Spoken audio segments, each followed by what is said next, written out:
नमस्कार, मैं हूं संजय शर्मा। आप देख रहे हैं 4 PM महाराष्ट्र। खान सर ने अंजना ओम कश्यप की वो धुलाई की है कि मैडम सालों साल ये बात भूल नहीं पाएगी। लेकिन की क्यों? आखिर गोदी मीडिया की हिम्मत पड़ी कैसे कि वो खान सर को ज्ञानहीन कहते? ज़बरदस्त बातचीत की है मैंने इस वीडियो में। मुझे उम्मीद है कि आप पूरा सुनेंगे तो आपको बहुत अच्छा लगेगा। ये उस पूरे युद्ध की कहानी है जो भारत में इस वक्त चल रहा है। एक तरफ है वो मीडिया जो चमकते स्टूडियो में बैठकर करोड़ों के सेट पर प्राइम टाइम की बहसों में चिल्लाते हुए हिंदू मुसलमान करते हुए खुद को ज्ञान का एकमात्र स्रोत समझती हैं। और दूसरी तरफ है वो शिक्षक जो एक सफ़ेद दीवार के सामने एक मार्कर पकड़कर बिना किसी बड़े स्टूडियो के लाखों करोड़ों बच्चों की ज़िंदगी बदल रहे हैं। और इस युद्ध के बीच में आई एक टिप्पणी, और उस टिप्पणी ने एक तूफान खड़ा कर दिया। बात है आज तक जैसे चैनल की, जिसका कभी तिहाड़ी रिटर्न सुधीर चौधरी चेहरा हुआ करते थे। अब आज तक की मैनेजिंग एडिटर अंजना ओम कश्यप की बात करते हैं। उनके एक बयान ने जिसमें यूट्यूब टीचर्स को लेकर कहा गया कि वो सिर्फ व्यूज बटोरने के लिए काम करते हैं और उन्हें ज्ञान की कमी है। इस बयान ने सोशल मीडिया पर आग लगा दी। यूट्यूब टीचर एक एक करके सामने आए, करोड़ों छात्रों ने प्रतिक्रिया दी और देखते देखते ये एक बड़ी बहस बन गई। लेकिन 4PM न्यूज़ नेटवर्क इस बहस को सिर्फ एक पर्सनल विवाद की तरह नहीं देखता। हम इसे उस बड़े सवाल की तरह देखते हैं जो आज भारत के सामने है। वो सवाल है, ज्ञान का ठेका किसके पास है? सूचना पर अधिकार किसका है? और जब एक पुराना सिस्टम अपनी प्रासंगिकता खोने लगता है तो वो क्या करता है? आइए पूरी कहानी समझते हैं शुरू से। पहले बात करते हैं उस महिला की जो इस विवाद के केंद्र में है। अंजना ओम कश्यप रांची में जन्मी, जामिया मिलिया इस्लामिक और दिल्ली यूनिवर्सिटी से पढ़ी, दूरदर्शन से कैरियर शुरू किया, फिर जी न्यूज़, फिर न्यूज़ 24 और फिर आज तक, जहां वो मैनेजिंग एडिटर हैं। 2015 में एक उन्होंने बेस्ट एंकर का अवार्ड भी जीता, यानी एक लंबा मेहनती कैरियर। लेकिन पिछले कुछ सालों से वो ऐसी गोदी मीडिया के चेहरे के रूप में सामने आई जिन्होंने मोदी भक्ति में अपना सब कुछ कवाड़ा कर दिया। उनके कुछ सालों में ऐसा हुआ जो ध्यान देने योग्य है। द कारवा मैगजीन ने उनकी जर्नलिज्म पर एक लंबा लेख लिखा जिसमें कहा गया कि इनकी रिपोर्टिंग में हिंदुत्व आइडियोलॉजी का प्रचार और भारतीय जनता पार्टी के पक्ष में वाइस रिपोर्टिंग के तत्व हैं। अक्टूबर 2025 में वाल्मीकि समुदाय की भावनाओं को ठेस पहुंचाने वाली टिप्पणी के लिए उन पर FIR दर्ज हुई। जून 2025 में उनका एक कोड वीडियो वायरल हुआ जिसमें वो अपनी जर्नलिज्म के लिए माफ़ी मांगती दिख रही थी। वो वीडियो AI एडिटेड था, लेकिन इतने लोगों ने उसे सच माना। ये अपने आप पे बताता है कि लोगों के मन में उनके प्रति क्या धारणा बन चुकी थी। और अब यूट्यूब टीचर्स पर यह टिप्पणी है, या ये उस बड़ी बेचैनी का प्रतीक है जो मेन स्ट्रीम मीडिया को हो रही है। आइए समझते हैं दुनिया को जिसे अंजना ओम कश्यप ने सिर्फ व्यूज बटोरने वाला कहा। खान सर, असली नाम फैसल खान, पटना के हैं रहने वाले हैं। 2019 में कोविड लॉकडाउन के दौरान यूट्यूब चैनल शुरू किया, खान GS रिसर्च सेंटर। एक कुर्सी, एक व्हाइट बोर्ड और एक आदमी जो हंसते हंसाते इतिहास, भूगोल, राजनीति और सामान्य ज्ञान पढ़ाता है। आज 2026 में उनके दोनों चैनल मिलाकर कुल सब्सक्राइबर हैं 26.8 मिलियन, यानी 2,68,00,000। कुल व्यूज़ हैं 2.6 बिलियन, यानी 260 करोड़। जरा रुकिए, नंबर को एक बार फिर देखिए और देखिए। 260 करोड़ बार देखे गए उनके वीडियो। इतनी बार तो शायद आज तक के प्राइम टाइम शो के सालों में भी नहीं देखे होंगे। और खान सर अकेले नहीं है, हीरो हैं नौजवानों के। एक बड़े विश्वविद्यालय ने उनको और मुझे बुलाया था, चीफ गेस्ट थे हम दोनों, और वहाँ उनका भाषण था, मेरा भी भाषण था, और मैंने नौजवानों की दीवानगी उनके ऊपर देखी, कैसे दीवाने थे लोग। और वो अकेले नहीं हैं। मैं कुछ चैनल के नाम हो सकता है गलत भी बोल रहा हूँ, लेकिन कुछ चैनल्स के नाम मुझे जो याद आ रहे हैं, example 13 million subscriber, 2.5 billion views, SSC maker 13 million subscriber, एक दृष्टि IAS 12 billion subscriber, 1.5 billion views, physics वाला जिसकी कंपनी आज यूनिकॉर्न बन चुकी है। ये एक पूरा इकोसिस्टम है, एक ऐसा इकोसिस्टम जिसने भारत में शिक्षा की तस्वीर बदल दी है। लेकिन इस पूरे सिस्टम को समझने के लिए हमें थोड़ा पीछे जाना होगा। 10 साल पहले के भारत को याद कीजिए। एक बच्चा है, बिहार के किसी छोटे से गांव में आता है। उसके माँ बाप खेतीहर मजदूर हैं। घर में 2 वक्त की रोटी मुश्किल से आती है। लेकिन वो बच्चा पढ़ना चाहता है, यूपीएससी की तैयारी करना चाहता है, सरकारी नौकरी पाना चाहता है। 10 साल पहले उसके पास क्या रास्ते थे? दिल्ली जाओ, मुखर्जी नगर में कोचिंग लो, महीने के 10-15 हज़ार रुपये फीस दो, कमरे का किराया अलग दो, खाना पीना अलग, किताबें अलग, साल में 1-2 लाख रुपये। उस बच्चे के माँ बाप के पास ये पैसा था? नहीं था। तो उसका सपना वही दफन हो जाता। लेकिन आज वही बच्चा अपने गांव में बैठकर एक सस्ते से स्मार्टफोन पर खान सर से पढ़ सकता है, दृष्टि आईएएस से यूपीएससी की तैयारी कर सकता है, एग्जामपुर से एसएससी की, फिजिक्स वाला से जेई और नीट की, बिल्कुल मुफ्त में या बहुत कम पैसों में। यही है डिजिटल एजुकेशन की असली ताकत। यही है वो क्रांति जिसे सिर्फ व्यूज बटोरना कहकर खारिज करने की कोशिश की जा रही है। अब आते हैं उस बड़े सवाल पर, आखिर मेन स्ट्रीम टीवी मीडिया को यूट्यूब टीचर से इतनी तकलीफ क्यों है? इसका जवाब इकोनॉमिक्स है, और ये जवाब बहुत दिलचस्प है। 2015 में भारत में टीवी न्यूज़ देखने वाले दर्शकों की संख्या अपने शिखर पर थी। प्राइम टाइम न्यूज़ बहुत पावरफुल था। जो एंकर प्राइम टाइम न्यूज़ पढ़ता उसकी बात पत्थर की लकीर मानी जाती थी। फिर क्या हुआ? जियो आया 2016 में और उसने सब बदल दिया। सस्ता डेटा लाया, स्मार्टफोन सस्ते हुए, यूट्यूब फ्री था और लोगों ने चूज़ करना शुरू कर दिया। नई नौजवान ऑडियंस ने, यंगर से ऑडियंस ने, जो 18 से 35 साल की थी, टीवी छोड़ने लगा। उसने यूट्यूब चूज़ किया, पॉडकास्ट चूज़ किए, डिजिटल न्यूज़ चूज़ किया, और जो ऑडियंस टीवी पर रहा वो धीरे धीरे बुजुर्ग होता चला गया। उनकी संख्या घटती जा रही थी। टीवी न्यूज़ चैनल ने क्या किया? टीआरपी बचाने के लिए सेंसेशन बनाया, शोर बढ़ाया, डिबेट फॉर्मेट बदला। अब डिबेट में तथ्य कम थे, चीख चिल्लाहट, मारपीट ज़्यादा थी, हिंदू मुसलमान था, और इन सब के बावजूद ऑडियंस जा रहा था। उस बेचैनी का नाम है यूट्यूब टीचर्स पर टिप्पणी। जब कोई व्यवस्था अपनी प्रासंगिकता खोने लगती है तो वो दो काम करती है, या तो वो खुद को बदलती है या जो उसकी जगह ले रहा है उस पर हमला करती है। मेन स्ट्रीम टीवी मीडिया ने दूसरा रास्ता चुना। अब बात करते हैं उस एक नाम की जो पूरी बहस पे सबसे ज़्यादा चमका, खान सर। खान सर की लोकप्रियता को समझना है तो एक बात याद रखिए, उनके सब्सक्राइबर सिर्फ एक संख्या नहीं है, वो एक आंदोलन है। जब 2020 में बीपीएससी छात्रों ने पटना में प्रदर्शन किया तो खान सर उनके साथ सड़क पर उतरे। पुलिस ने उन्हें गिरफ्तार किया और उसी रात लाखों छात्र सोशल मीडिया पर उनके समर्थन में उमड़ पड़े। ये सिर्फ एक टीचर स्टूडेंट का रिश्ता नहीं था, ये एक विश्वास था, ट्रस्ट था। वो ट्रस्ट जो किसी टीवी एंकर और उनके दर्शकों के बीच नहीं होता, क्योंकि टीवी एंकर का दर्शक पैसिव होता है, वो सुनता है बस, लेकिन यूट्यूब टीचर का छात्र एक्टिव होता है। वो कमेंट करता है, सवाल पूछता है, शेयर करता है और ज़रूरत पड़े तो सड़क पर उतर आता है। यही फ़र्क है। अब बात करते हैं खान सर की, उस चीज़ की जो उन्हें खास बनाती है, खान सर की भाषा, उनकी भोजपुरी हिंदी मिश्रित भाषा, उनके किस्से, उनके एग्जाम्पल, उनका ज़बरदस्त ह्यूमर। कुछ लोगों को यही सबसे ज़्यादा खलता है। वो कहते हैं ये प्रॉपर एकेडमिक लैंग्वेज नहीं है। भाई मुझसे भी लोग कहते हैं टाई शाई पहन के, कोट वोट पहन के, मुंह पे पाउडर लगा के बोला करो, लेकिन जो सामान्य भाषा है उस पर बोलने में समस्या क्या है? यही खान साहब करते हैं, यही मैं करता हूँ। ये टाई शाई पहनना स्टैंडर्ड नहीं है। लोग गोदी मीडिया के एंकर कहते हैं ये स्टैंडर्ड भाषा नहीं है, लेकिन वो भूल जाते हैं कि भारत का वो छात्र जो बिहार के ग्रामीण क्षेत्र में रहता है, जो यूपी के मिर्ज़ापुर में रहता है, जो राजस्थान के बाड़मेर में रहता है, वो प्रॉपर एकेडमिक लैंग्वेज को नहीं समझता। वो खान सर की भाषा को समझता है, और जब वो समझता है तो वो पढ़ता है, और जब वो पढ़ता है तो वो एग्ज़ाम पास करता है, और जब वो एग्ज़ाम पास करता है तो उसकी ज़िंदगी बदलती है। क्या यही एजुकेशन का अल्टीमेट गोल नहीं है?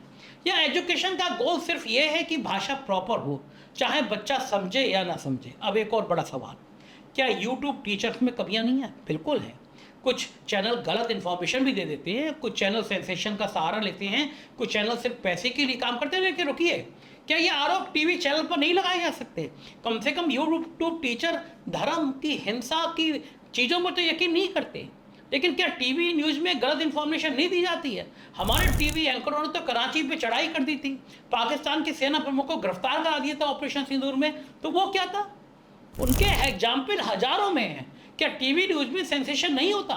ऐसी बंदूकों की, तोप की गोलियां चल रही थी कि हमने लाहौर पे कब्जा कर लिया, हमने कराची में कब्जा कर लिया। हकीकत क्या है मैं बोलूँगा तो लोगों को मिर्चें लग जाएंगी, फिर मुझे एंटी नेशनल कह दिया जाएगा। होता है, टीवी पे बहुत ज़्यादा सेंसेशन होता है, और इतना कि हर बात ब्रेकिंग न्यूज़ बन जाती है। क्या टीवी चैनल सिर्फ पैसे के लिए नहीं चलते? बिल्कुल चलते हैं, और टीआरपी की दौड़ में वो सब कुछ करते हैं जो दर्शक को अट्रैक्ट करे। तो फिर ये डबल स्टैंडर्ड क्यों अंजना जी? यूट्यूब टीचर के लिए कुछ चैनल गलत है, इसलिए पूरा इकोसिस्टम खराब है।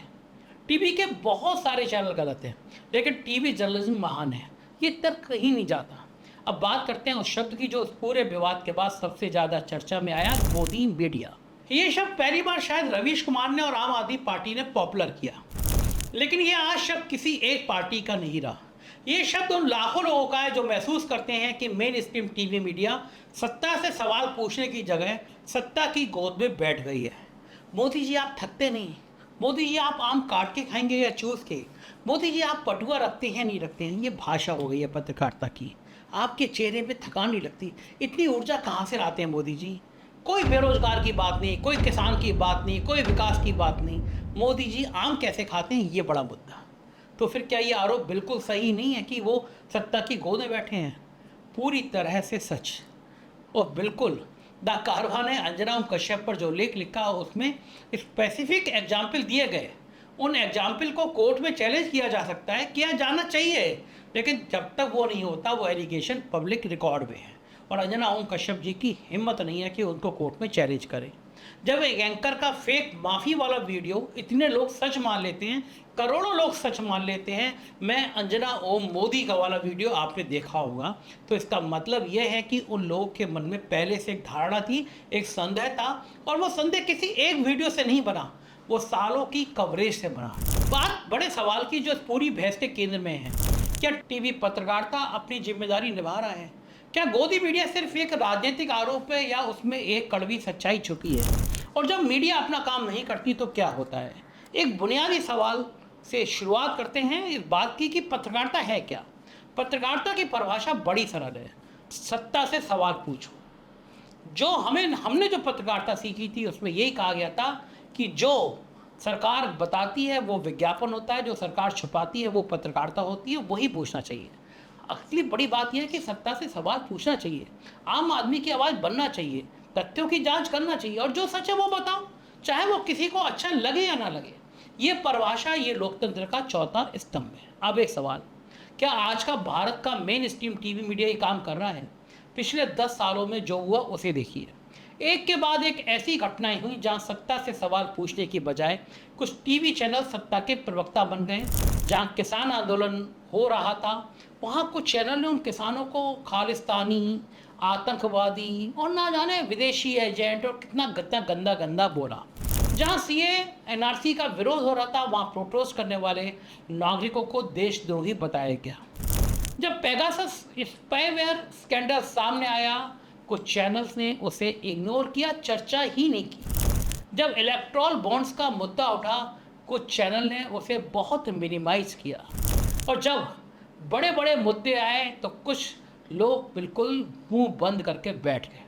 ये मैं नहीं कह रहा, द कारवा जैसे पब्लिकेशन ने ये डॉक्यूमेंट किया, रिपोर्टर्स विदाउट बॉर्डर जैसी इंटरनेशनल ऑर्गेनाइजेशन ने ये नोट किया। प्रेस फ्रीडम इंडेक्स में भारत की रैंकिंग लगातार गिरती रही, 2022 में 150 नंबर पर थी। क्या ये सब झूठ है? अब तो इससे भी नीचे आ गई। ये सब झूठ है या इसमें सच्चाई है?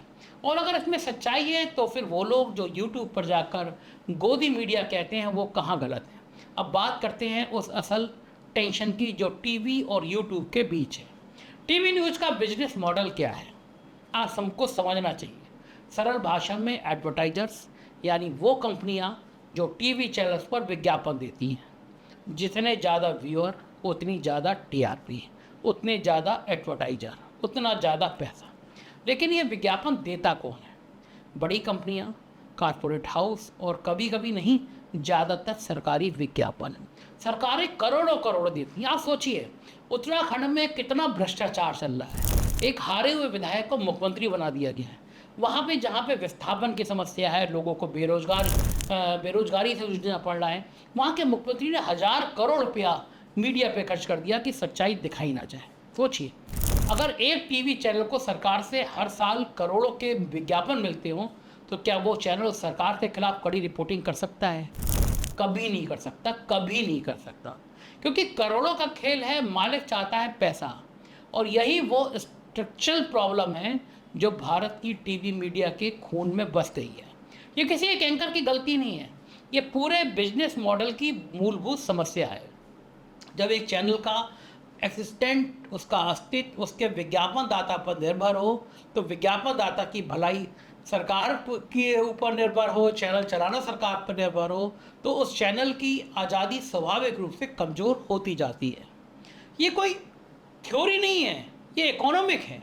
जब कॉन्टेस्ट करते हैं यूट्यूब के मॉडल से तो ये बात सामने आती है। यूट्यूब का मॉडल क्या है, ये भी आपको समझना चाहिए। यूट्यूब क्रिएटर्स अपनी इनकम कहाँ से बनाते हैं? यूट्यूब के विज्ञापन से, स्पॉन्सरशिप से और पेड कोर्सेज से। यूट्यूब एड्स का जो गणित है वो कंटेंट पर व्यूज के आधार पर मिलता है। यूट्यूब को ये नहीं पता कि कौन सा पॉलिटिकल कंटेंट है, कौन सा एजुकेशनल है, उसे बस व्यूज चाहिए। और व्यू कहाँ से आते हैं? दर्शकों से, सीधा भारत के विदेश के दर्शकों से।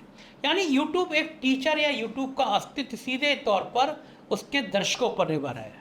यूट्यूब टीचर हो, यूट्यूब का पॉलिटिकल रिपोर्टर हो, कोई भी हो, अगर दर्शक पसंद करते हैं तो चैनल चलता है, अगर दर्शक छोड़ देते हैं तो चैनल बंद हो जाता है।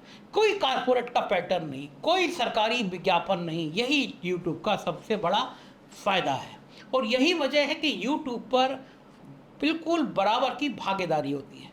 एक अजीब तरह की डायरेक्ट भागीदारी है। अगर एक यूट्यूब टीचर गलत पढ़ाता है तो उसके छात्र एग्जाम में फेल होते हैं और वो छात्र उस टीचर को यूट्यूब पर छोड़ देते हैं।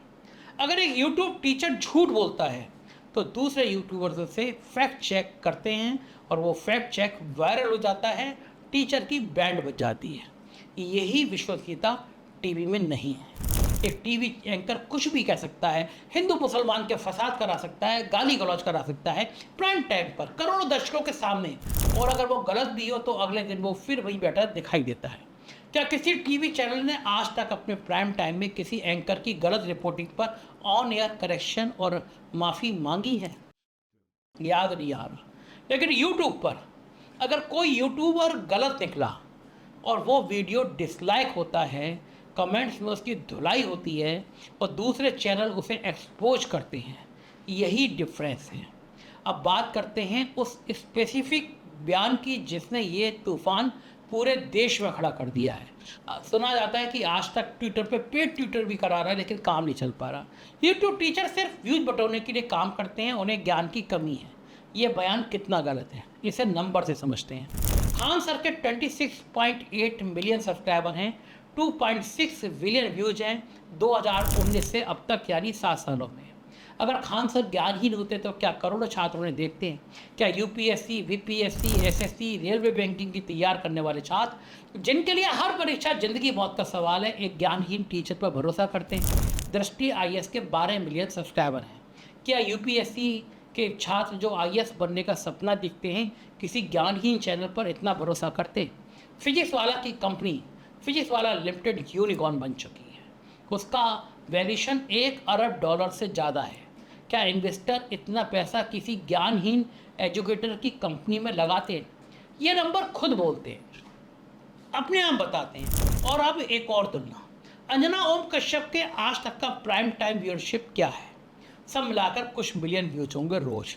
खान सर के एक वीडियो के, सिर्फ एक वीडियो के कभी कभी 1 करोड़ से ज़्यादा व्यू होते हैं।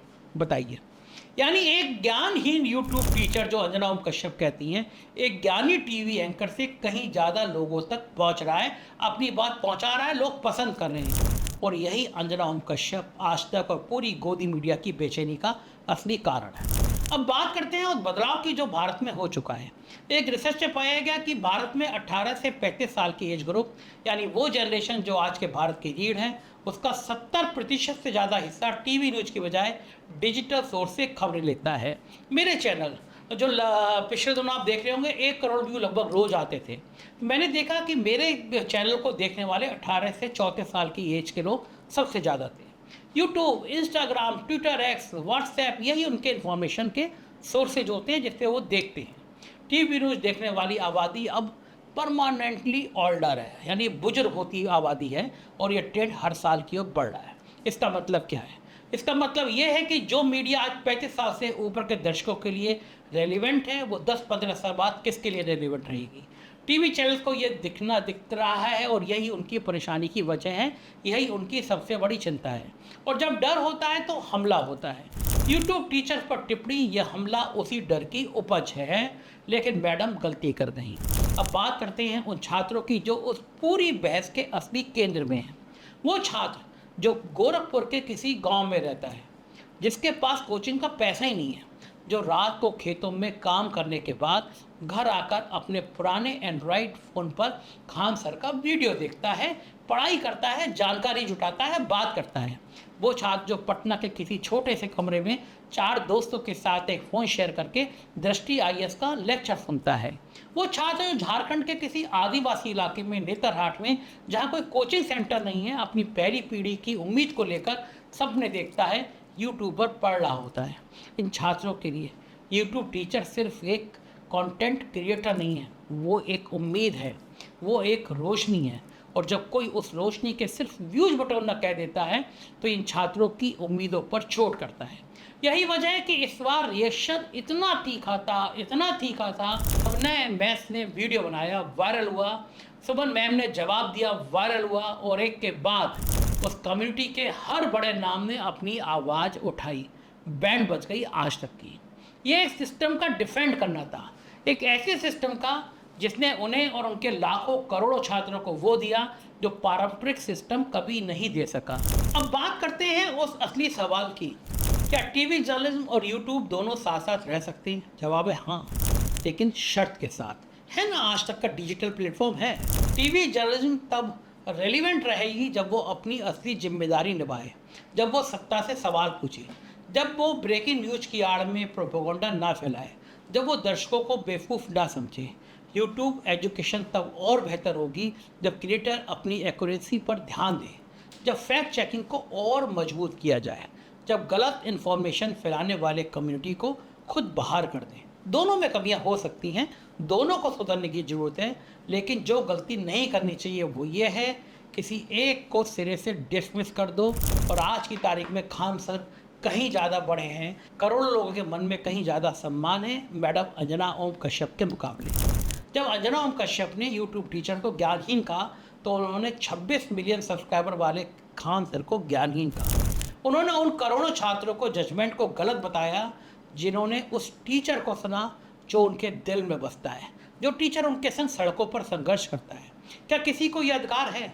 और अगर कोई दावा करे कि टीवी स्टूडियो में एयर कंडीशन कमरे में बैठकर प्राइम डिबेट करना ज्ञान है और एक वाइट बोर्ड के सामने खड़े होकर लाखों करोड़ों बच्चों के लिए कंपैरेटिव एग्जाम के लिए तैयार करना ज्ञानहीनता है, तो ये कौन सी तर्क शक्ति है, कौन सा सवाल है? अब 4 PM न्यूज़ नेटवर्क की बात, हम आपकी बात करते हैं, हम मुद्दे उठाते हैं। हम भी यूट्यूब चैनल पर हैं, हमारे 17 चैनल्स हैं, हमारे 85 लाख सब्सक्राइबर हैं। और मैंने कहा कुछ दिनों पहले तक 1 करोड़ व्यू रोज़ आते थे। हम 140 से ज़्यादा देशों में देखे जाते हैं। हमारा चैनल भी 2 बार ब्लॉक किया गया। सुप्रीम कोर्ट में गए कपिल सिब्बल जी, हमारे वकील, दिल्ली हाई कोर्ट में, सुप्रीम कोर्ट ने हमारे पक्ष में फैसला दिया। इसलिए हम जानते हैं कि यूट्यूब की ताकत क्या है। सरकार ने कोई जांच एजेंसी नहीं छोड़ी जिसकी मुझे ऊपर जांच ना कराई गई हो। हम जानते हैं कि जब मेन स्ट्रीम मीडिया किसी की आवाज़ दबाने की कोशिश करती है तो यूट्यूब उस आवाज़ को एम्पलीफाई करता है। और हम ये भी जानते हैं कि जब कोई टीवी एंकर किसी यूट्यूबर को डिसमिस करता है तो वो असल में उन लाखों करोड़ों दर्शकों को डिसमिस कर रहा होता है जिन्होंने उस यूट्यूबर को चूज किया। यही वो गलती है जो देश की मेन स्ट्रीम मीडिया बार बार करती है, इसीलिए वो गोदी मीडिया के नाम से पुकारी जाती है। वो ये भूल जाती है कि दर्शक बेवकूफ़ नहीं है, वो टीवी भी देखता है, यूट्यूब भी देखता है और सबसे ज़रूरी वो कंपेयर करता है। और जब वो कंपेयर करता है तो कभी कभी उसे यूट्यूब टीचर कहीं ज़्यादा बेस्ट लगते हैं, कहीं ज़्यादा ऑनेस्ट लगते हैं, ईमानदार लगते हैं, ज़्यादा डायरेक्ट लगता है उनसे बात करना, उनसे संवाद करना ज़्यादा रेलिवेंट लगता है। ये टीवी का अपमान नहीं है, ये एक सिग्नल है, एक ज़रूरी सिग्नल है जिसे सुना जाना चाहिए। अब इस पूरी बहस का निष्कर्ष का निकाले गया, भारत में शिक्षा का लोकतंत्रीकरण हो चुका है, धारणा बदल चुकी है और ये एक ऐसा बदलाव है जिसे कोई रोक नहीं सकता। जो बच्चा आज यूट्यूब पर पढ़ रहा है वो कल IAS बन सकता है, वैज्ञानिक बन सकता है, इंजीनियर बन सकता है, डॉक्टर बन सकता है। और जब वो बनेगा तो वो याद करेगा कि उसे किसने पढ़ाया, किसने उसकी उम्मीद जिंदा रखी। वो अंजना ओम कश्यप का प्राइम टाइम डिबेट याद नहीं करेगा, वो खान सर का वो लेक्चर याद करेगा जिसे उसने रात के 2 बजे थके हुए एक टूटे हुए फ़ोन पर देखा था। यही है यूट्यूब एजुकेशन की असली ताकत, और यही वो ताकत है जिसे डिसमिस करने की जरूरत करने से पहले हर किसी को 2 बार सोचना चाहिए। 4PM न्यूज़ नेटवर्क की मांग और अपील है, पहली बात, अंजना ओम कश्यप समेत सभी मेन स्ट्रीम मीडिया को यूट्यूब एजुकेशन कम्युनिटी के साथ एक माफ़ी मांगना चाहिए, आरोप प्रत्यारोप की जगह उनसे संवाद करना चाहिए, और यूट्यूब टीचर्स को समझ लेना चाहिए कि गोदी मीडिया से बहस करने का कोई मतलब नहीं है, क्योंकि गोदी मीडिया के लिए विश्व गुरु इतना बड़ा चेहरा बन चुके हैं, उन्हें विश्व गुरु की भक्ति से आगे जाना नहीं है। और ये मेन स्ट्रीम मीडिया को याद कर लेना चाहिए कि खान सर करोड़ों बच्चों की उम्मीद है जिन्होंने पारंपरिक सिस्टम से पढ़ना छोड़ दिया हुआ था, और अब यही जिम्मेदारी इस देश में हर व्यक्ति को निभानी चाहिए, हर उस व्यक्ति को निभानी चाहिए, और मेन स्ट्रीम गोदी मीडिया को सोचना चाहिए कि टीआरपी की दौड़ में सत्य को बेचना लोकतंत्र का चौथा स्तंभ नहीं बात है। और ये बात दशकों से आप जागरूक हैं, आप समझदार हैं, आप जानते हैं कि आपको क्या देखना है और क्यों देखना है। आपका मन हो तो टीवी देखिए, हिंदू मुसलमान की बहस देखिए, वरना सत्ता की आंखों में आंखें डालकर सवाल पूछते हुए यूट्यूब चैनल देखिए। दोनों की तुलना करिए, सवाल पूछें, लेकिन किसी के कहने पे मत करें, क्योंकि आपको खुद पता है कि देश की मीडिया का किस तरह हाल कर दिया गया है। जो सवाल पूछता है उसको मेरी तरह मुकदमे, जांचें, हमले झेलने पड़ते हैं, और फिर आखिर में आप सबका प्यार मिलता है। तो मैं हूं आपका संजय शर्मा, सच बोलने की जिम्मेदारी मेरी है, सच सुनने का अधिकार आपका है। जय हिंद, प्यार बनाए रखिएगा, चैनल को सब्सक्राइब जरूर कीजिएगा। शुक्रिया, थैंक यू।